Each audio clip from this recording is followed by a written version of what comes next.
পিছনের লোকেশনটা দেখে হয়তো তোমরা ভাবছো আমি বাইরে কোথাও গেছি। একদমই না, আমি আছি আমার শহর কোচবিহারে। So hello guys, welcome back to my channel Sinha Lifestyle. প্রথমে লোকেশনটা দেখে তোমরা হয়তো বুঝতে পারছো আমি একটা সুন্দর জায়গায় গেছি। এইটা কোচবিহারের কোথায় সেটা জানতে হলে পুরো ভিডিওটা দেখতে হবে। আর অবশ্যই ভিডিওটা ভালো লাগলে একটা লাইক, কমেন্ট অ্যান্ড শেয়ার করে দিও। চলে এলাম অনুরাধাদির ঘরে, এসে দেখি মেয়েটা সাজুগুজু করে আমার জন্য অপেক্ষা করছে, বিকজ আমরা আজ দুজন মিলে ঘুরতে বেরোবো। আর আমরা আজকে যাচ্ছি কোচবিহারের গুলমোহর রয়্যালসে। এই প্লেসটা অনেকের কাছে এখনো পর্যন্ত অজানা, তবে তাতে কি হয়েছে, তাদের জন্য তো আমি আছি। তো আমি সব কিছু আমার ভিডিওতে ডিটেলস বলে দিব, তাই ভিডিওটা স্কিপ না করে লাস্ট অব্দি দেখতে থাকো। ফাইনালি আমরা পৌঁছে গেলাম গুলমোহর রয়্যালসে। এসে দেখছি এত বড় একটা গেট, মনে হচ্ছিল কোনো রাজবাড়ির গেট, আর আমরা হয়তো কোনো রাজবাড়িতেই ঢুকছি। তারপর দেখতে পাচ্ছ যে গেটম্যান এসে আমাদের সুন্দর করে গেটটা খুলে দিল আর বলে দিল গাড়িটা সাইডে পার্কিং করতে। এরপর তোমরা দেখতে পাচ্ছ এটা হলো হোটেলটার ফ্রন্ট সাইডের ভিউ, আর এখানে সুন্দর একটা মন্দিরও আছে, আর সামনে বড় করে লেখা আছে গুলমোহর রয়্যালস। এখানে তোমাদের আসতে হলে প্রথমেই আসতে হবে কোচবিহার, তারপর চলে আসতে হবে মোড়াপাড়া চৌপতি। এখান থেকে তোমরা যে কাউকে জিজ্ঞেস করে নিবে রেলগেটের রাস্তাটা কোন দিকে, বিকজ আমার এই রোডটার নাম মনে নেই। তো তোমরা এই রেলগেটের রাস্তাটা ধরে 5 মিনিট চলে আসলেই পেয়ে যাবে এই হোটেলটি। আর আমার সাথে যেহেতু আজকে আসছে ফুড ব্লগার, তো এখানকার ফুড আমরা ট্রাই করব এবং ট্রাই করে দেখবো যে কীরকম খেতে অ্যান্ড প্রাইসটা কীরকম, এরা প্রাইসটা কেমন রেখেছে, তো সবার জন্য সেটা প্রযোজ্য কি না, তো সবটাই তোমাদের সাথে শেয়ার করবো এই ভিডিওতে। তো দেখো,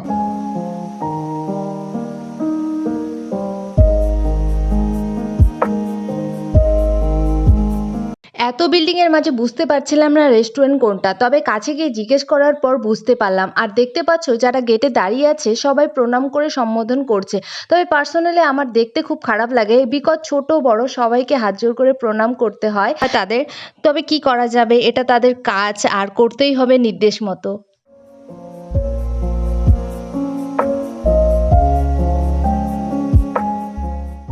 এরপর দেখতে পাচ্ছ আমরা বসে পড়েছি খেতে।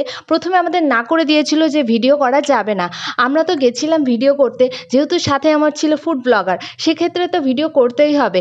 আমাদের না করাতে আমরা আবার সেখান থেকে চলে আসছিলাম, যেহেতু আমরা ভিডিও করতে গেছি, যদি সেটাই করতে না দেয় তাহলে আমরা সেখানে কেন খাবো। পরে আবার তারাই আমাদের ডেকে বললো যে আচ্ছা ঠিক আছে করা যাবে, করো। এরপর খাবার অর্ডার দিলাম, আমরা খাবার অর্ডার দিয়ে 30 মিনিট প্রায় অপেক্ষা করছিলাম, এখনও আসছে না করে অপেক্ষা করছিলাম যে কেমন হবে।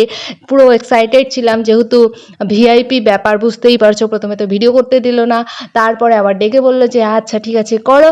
আমরা অর্ডার করেছিলাম থাই কারি উইথ জেসমিন রাইস। তো চলো খাবারটা টেস্ট করা যাক। খাবারটা চলে আসছে, টেস্ট করার পরে তোমাদের বলবো যে খাবারটা কেমন খেতে। প্রথমে খাবারটা দেখে অনুরাধা দিকে বললাম যে দেখো কি সব শাক পাতা দিয়ে রাখছে, বাড়িতে তো এরকম শাক পাতা খাই না। আর রাইসের উপর কি পাতা দিয়ে রাখছে, কুমড়ো পাতা ডিজাইন করে হয়তো দিয়ে রাখছে। অনুরাধা দিকে বলছিলাম আর হাসছিলাম, বাট ওটা রাইসের উপর কুমড়ো পাতা ছিল না, ওটা ছিল লেবু পাতা ডিজাইন করে দিয়েছে ওরা। খাবারটা টেস্ট করার পর দেখলাম আহা কি স্বাদ, সত্যি ভীষণই টেস্টি ছিল থাই কারিটা। তবে অন্যান্য রেস্টুরেন্টের থেকে এখানে কিন্তু প্রাইসটা একটু বেশি, বুঝতেই পারছো দেখে যে এখানে সব কিছু লাক্সারি ব্যাপার স্যাপার। কুমড়ো পাতা না কি যে পাতা দেওয়া আছে, এটা কুমড়ো পাতা না গাইস, এটা হচ্ছে লেবু পাতা দেওয়া ছিল। এরপর আমরা চলে এলাম সুইমিং পুলে। এখানকার লোকেশনটা কিন্তু দারুণ দেখতে, ইভেন বসার জন্য চেয়ার টেবিলও আছে দেখতে পাচ্ছ।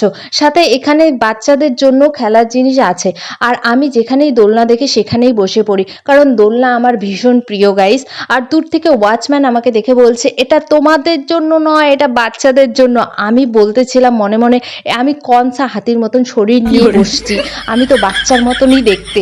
সো শেষে এটাই বলবো যে কোচবিহারে এরকম একটা হোটেলস খুলেছে, সেটা কোচবিহার বাসীর জন্য অনেক ভালো, আমার বেশ ভালো লেগেছে। তোমরা ভিজিট করতে চাইলে করতে পারো। কোন বিল্ডিং এ কি পাওয়া যায় সেটা আমার জানা নেই, আমার মনে হয় এখানে তোমরা সব পেতে পারো। আর এই প্লেসটা যে কোনো শুটিং এর জন্য তো দারুণ, ভিউটা দারুণ আসবে। তবে শুটিং এর পারমিশন দেবে কি দেবে না সেটা আমি জানি না, তবে ব্লগারদের জন্য খুবই ভালো। ব্লগাররা এখানে যাবে, খাবে, ভিডিও করবে, চলে আসবে, আর তাতে আমার মনে হয় না কারো অসুবিধা হবে। সো আজকের ভিডিওটা এখানেই শেষ করছি। ভিডিওটা যদি তোমাদের ভালো লাগে তাহলে অবশ্যই একটা লাইক, কমেন্ট অ্যান্ড শেয়ার করে দিও, অ্যান্ড অবশ্যই আমার পেজটা ফলো করে দিও গাইস।